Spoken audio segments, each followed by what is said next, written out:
Shortly after President John Mahama delivered his State of the Nation address, some parliamentarians and members of the public expressed mixed feelings about the address. Whilst the opposition described the address as not reflecting the true state of the nation, others felt it was sincere about the challenges facing the country and carried hope for the future.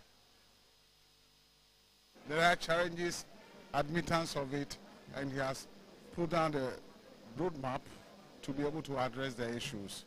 We are all hoping that it will come to pass and we'll enjoy the fruits of it. The whole of 2009 to date, they have added 2.5 megawatts to energy, solar energy in the northern region, in Navrongo. So what were they doing? Programs that were put in place, if they had followed, we wouldn't have got to the situation where... What are some of the programs that your government put in place under Kufuor, which he didn't follow? One is about the Zakem project in Tama.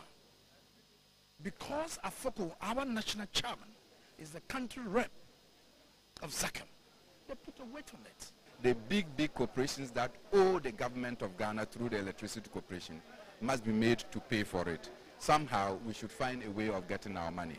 To say we are not doing that, but we will stop subsidy, when most of our people, particularly in the rural communities, are only lifeline consumers, saddens my heart.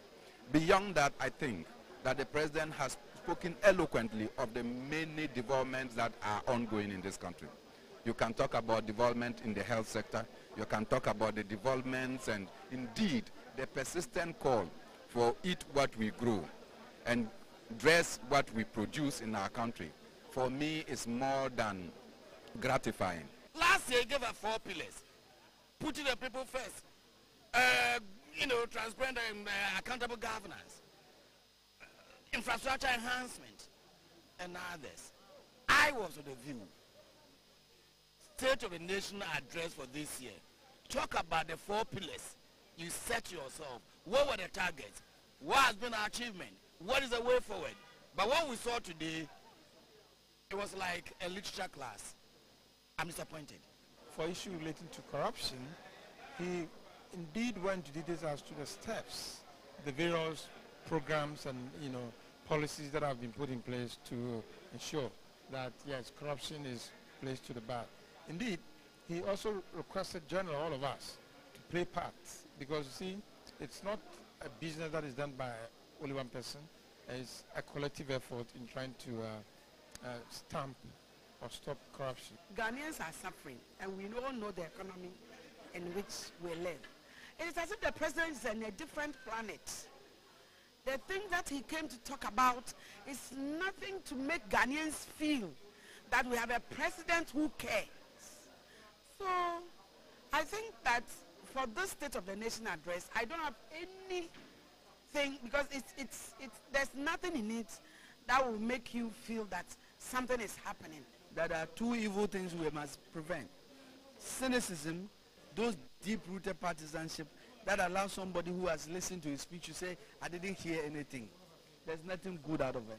He says that if we rise above that as a country and work together honestly and fight corruption, as he is fighting, strengthen our institutions, deepen our democracy, then this country will continue to be a beacon of hope for Africa.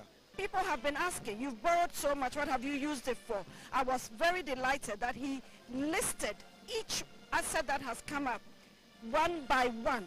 So basically, as the Bible says, he counted our blessings one by one. And today we were grateful for that count. Mistakes were made in the past by many other governments. But today's government has come to correct those mistakes and to stabilize the economy and take us into a brighter medium-term future. We're also looking forward to what the Attorney General will have to say concerning the properties of the CPP. And so we hope that her advice will be strictly legal advice and that is not colored by any partisan considerations. Here is a man who has given us a short-term plan with diagrams, with figures. What we are mistaken is that initially he was communicating, he will fix it, he will fix it.